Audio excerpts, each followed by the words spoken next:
Bueno, seguimos con Margarita Stolbizer y le preguntábamos antes del corte cómo es esto de armonizar en una alianza política un frente para tener posiciones comunes, porque lo que se ha visto también dentro del Frente para la Victoria, del Frente Amplio Progresista, es que ha habido posiciones divergentes de tanto de senadores como diputados en distintos proyectos, algunos apoyando iniciativas del oficialismo y otros dentro del mismo bloque votando en contra de iniciativas del oficialismo.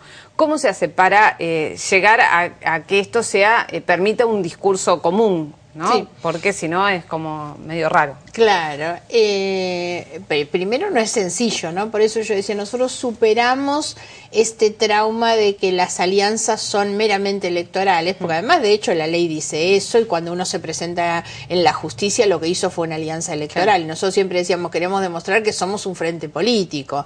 Y yo cuento siempre la anécdota que la noche de la elección del 23 de octubre, cuando estábamos en medio de los festejos por nuestro segundo lugar, Wiener dice, recuerden que prometimos a la gente seguir juntos al día siguiente, los espero mañana a las 12. Y al día siguiente estuvimos juntos y desde ahí hasta ahora ha pasado un año y semanalmente nosotros estamos juntos.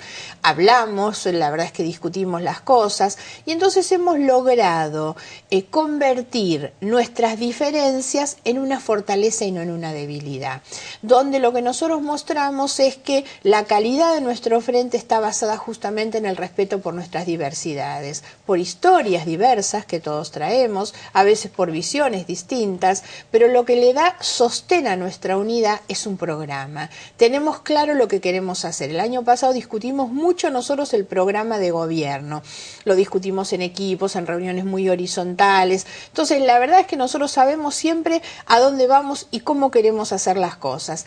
Y las discusiones, digamos, o las posiciones diferentes no han sido tantas. No es que hayamos votado a favor o en contra, nos ocurre a veces que frente a un hecho determinado, en lo que tenemos una mirada distinta es en cómo pararnos. Entonces, con respecto, ponemos un caso puntual, el tema de la expropiación de Repsol y YPF, ¿no? Ahí Claudio Lozano se abstuvo. No, en esa es en la que votamos todos juntos. En esta votaron claro, juntos. ¿Sabés en cuál? En el subte fue una, sí. Y en la reforma de la Carta Orgánica del Banco Central. A esa me refería. Entonces, en algunas de esas lo que hubo fue voto en contra o abstención, donde nosotros decíamos, todos estábamos en desacuerdo con lo que se estaba haciendo. Algunos lo manifestábamos votando en contra, otros lo manifestaban no acompañando, o sea, absteniendo. O sea, no era una enorme diferencia dentro nuestro, era más vale una diferencia en cómo lo manifestábamos, no en la posición de fondo. Ahora, por ejemplo, en el caso concreto, antes de que se formara el FAP, cuando se decide estatizar las AFJP, vos te opusiste a esta posibilidad. No era diputada yo, pero los diputados nuestros de nuestro partido formaban parte de la coalición cívica. Claro, y en ese momento se opusieron. Sí, y el otro grupo votó a favor. Claro, digamos, ¿cuál es el argumento para oponerse a una medida que en su momento, cuando vos integrabas el gobierno de la Alianza, habías criticado muy duramente al menemismo por haber justamente privatizado los fondos de la seguridad social? Sí. En realidad es una discusión, digamos, ni siquiera demasiado saldada para nosotros respecto a qué cosa es lo que está bien o está mal. Porque a veces, y estas son un poco las trampitas que el gobierno nos tiende, lo mismo pasó con YPF, donde terminamos votando todos juntos, pero no teníamos todos en realidad la misma opinión.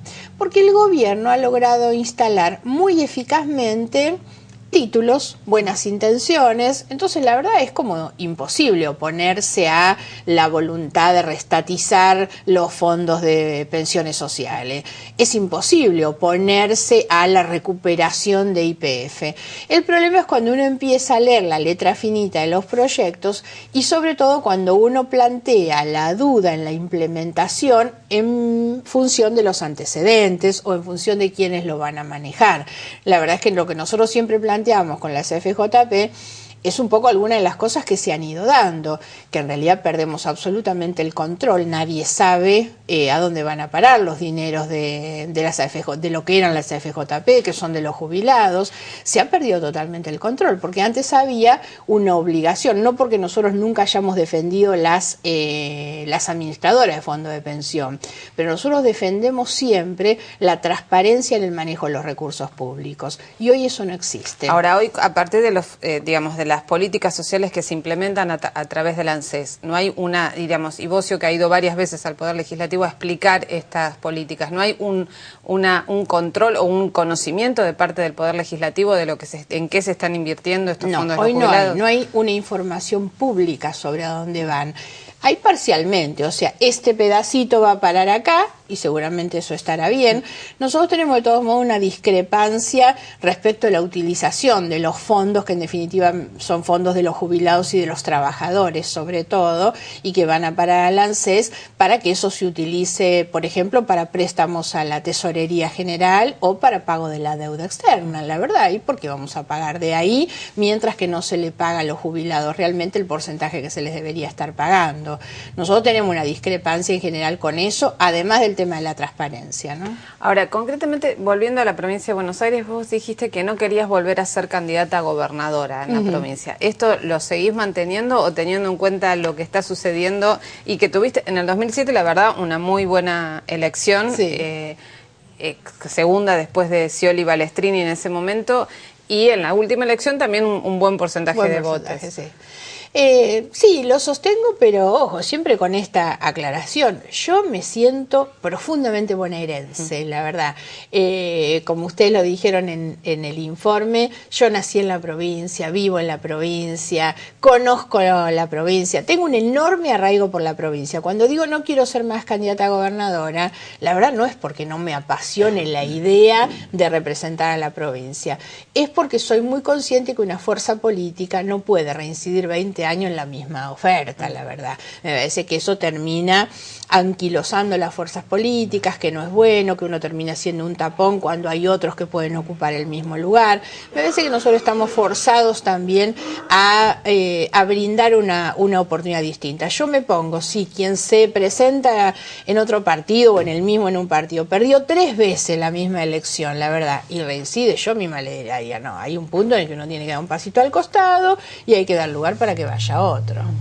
Y teniendo en cuenta este escenario electoral en la provincia de Buenos Aires, ya en falta para el 2015. ¿Quieres que te diga el candidato? Yo lo tengo. Dale, a ver.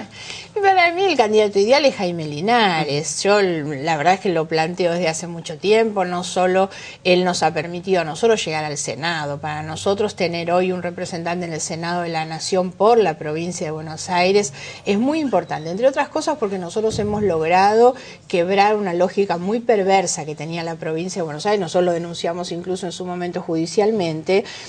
Recordarás que cuando se eligieron los senadores que terminaron ahora en la última elección, quienes competían eran Cristina y Chiche Duhalde, sí, en ese momento.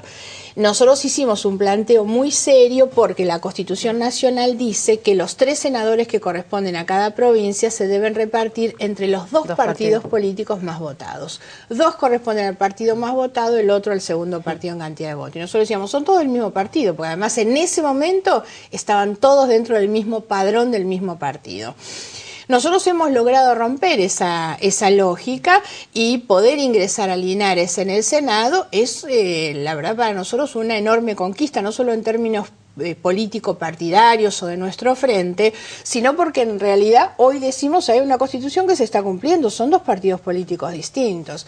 Pero además de eso, Linares es una persona que viene con una experiencia de gestión realmente muy importante. Ha sido durante 3 periodos intendente de un distrito como Bahía Blanca, que es un distrito que le ha permitido a Linares construir una idea y una visión estratégica de la provincia en su conjunto, porque pocas ciudades como Bahía Blanca son conurbano y son rural.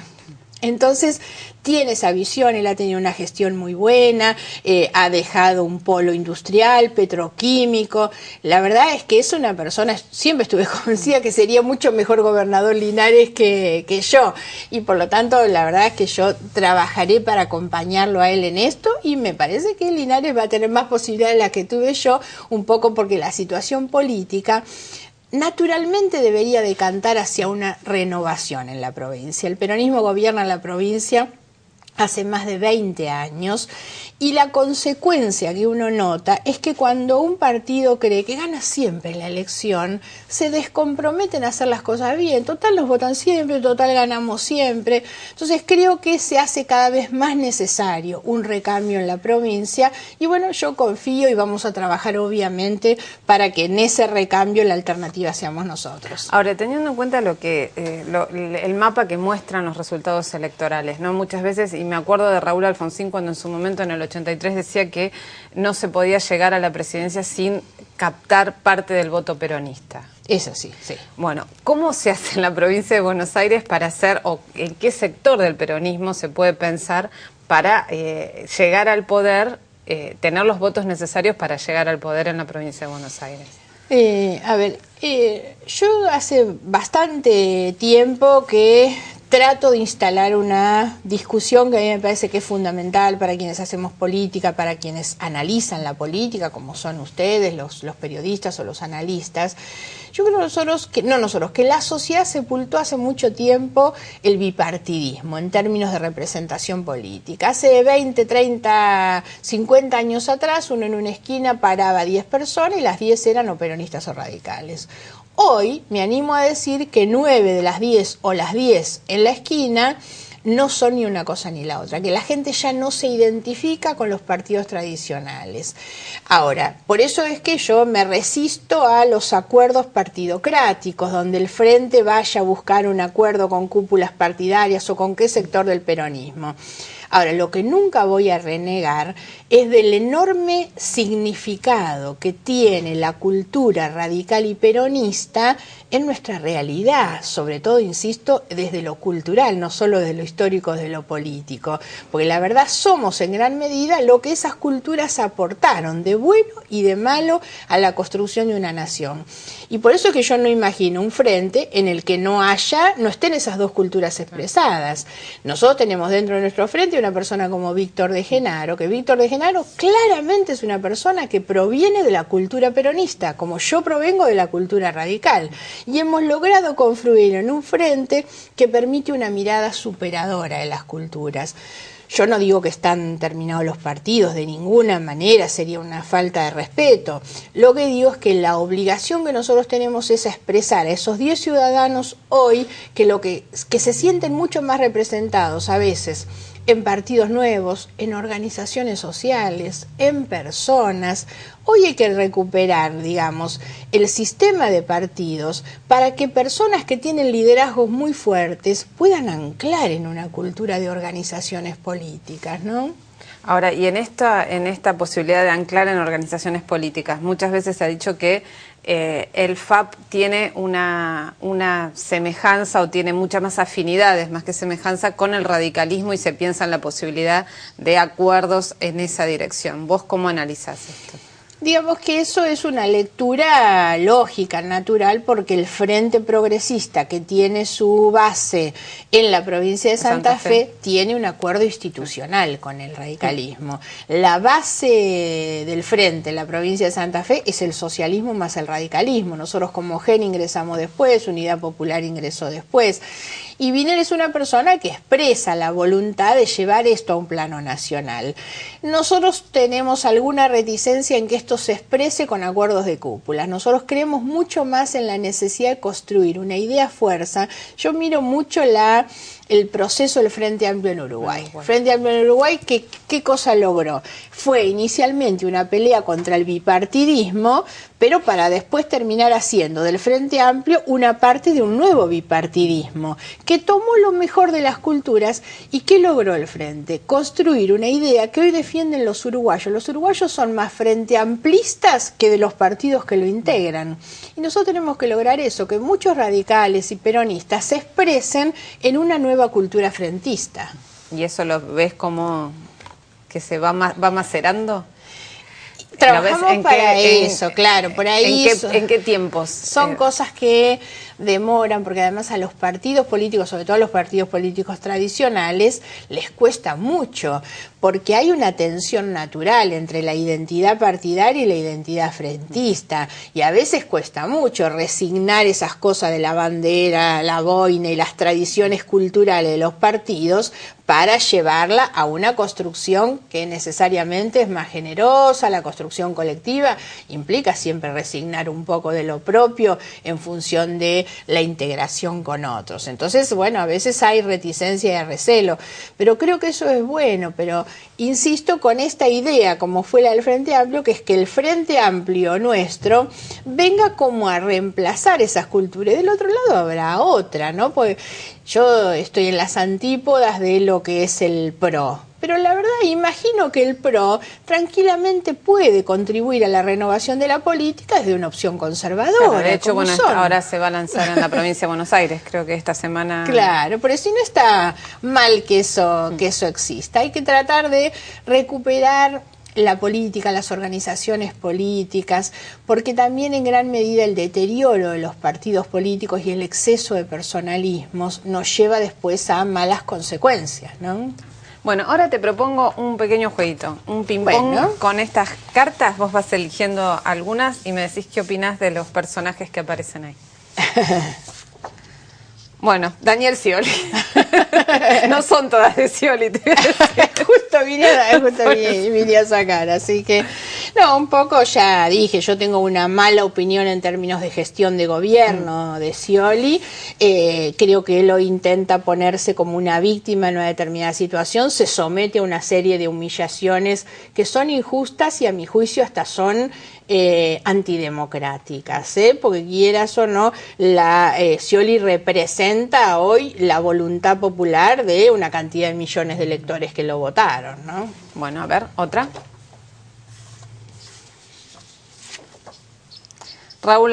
Ricardo. El fallido se fundamenta. Sí.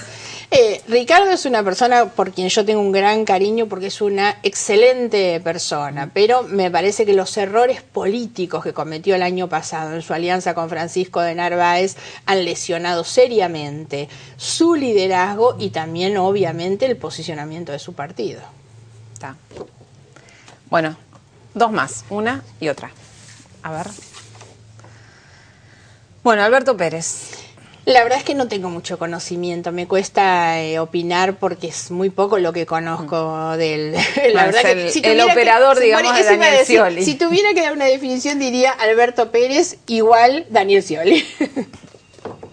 ¿Y la última? Bueno, Felipe Solá es gobernador de la provincia de Buenos Aires y diputado, lo tenés de compañero en la Cámara de Diputados. Sí, pero bueno, diría ex también, me parece que pasó el tiempo de Solá. Pasó el tiempo. ¿Y ves ahí, en dónde lo ves a Solá? ¿Lo ves volviendo al kirchnerismo, en un bisagra con algo distinto? Él tiene necesidad de estar en algún lugar donde se note que está. Y bueno, posiblemente hoy, porque él había intentado un acercamiento con Scioli no hace mucho tiempo, yo lo veía ahí muy cerca. Sí, estuvo incluso en una ceremonia en la Casa de Gobierno. Sí, me pareció, pero bueno, de repente a veces lo veo también en el kirchnerismo. Me cuesta ubicarlo en un lugar. Creo que él es una persona valiosa, yo creo que como dirigente político no es alguien a quien haya que considerar fuera del escenario político. Lo que digo es que su capacidad de influir hoy es tiempo pasado, ¿no? Ahora, una última para cerrar, si bien da para un seminario. Alguna vez dijiste que, sí, porque es una de las grandes preguntas, me parece, de la política en la Argentina, es cómo hacer para convencerse y para convencer de que se puede gobernar sin ser peronista, o sin que sea el peronismo el que gobierna, que el peronismo es el que garantiza la gobernabilidad. Sí, me parece que esto no es bueno para nadie, ni siquiera para los peronistas, porque a ellos les hace, digamos, recaer sobre ellos una responsabilidad demasiado grande. Por lo tanto, me parece que hay que romper esto como mito si así fuera. Y por otro lado, nos obliga a todos, y tal vez un poco la respuesta es lo que decía antes, yo creo en la conformación de un frente que pueda tomar lo mejor de la cultura peronista, de la cual yo rescato dos cuestiones. Una es todo aquello de la sensibilidad social y del concepto del ascenso social que fue propio de la cultura instalada por Evita, sobre todo, Pero además me parece que también hay que reconocerle al peronismo a veces la capacidad en términos de gestión y de ejecutividad que a los que somos demasiado deliberativos a veces nos falta. Ahora, ¿qué tiene que hacer un frente? Un frente como el nuestro tiene que incorporar esa cultura y esas cosas positivas que las viejas culturas tradicionales de la política han tenido, pero volcarlas en un proyecto que deje de mirar hacia atrás. A mí a veces lo que me pasa mucho con las culturas peronista y radical es que son partidos o culturas que se han quedado en el relato de las cosas buenas que otros hicieron en el pasado, y el gran deber de la política es pararse uno en las responsabilidades de su presente, hacer cosas buenas que algún día otros puedan contar, ¿no? Bueno, muchísimas gracias, Margarita Stolbizer, por acompañarnos acá en Notas Verdaderas. Muchas gracias.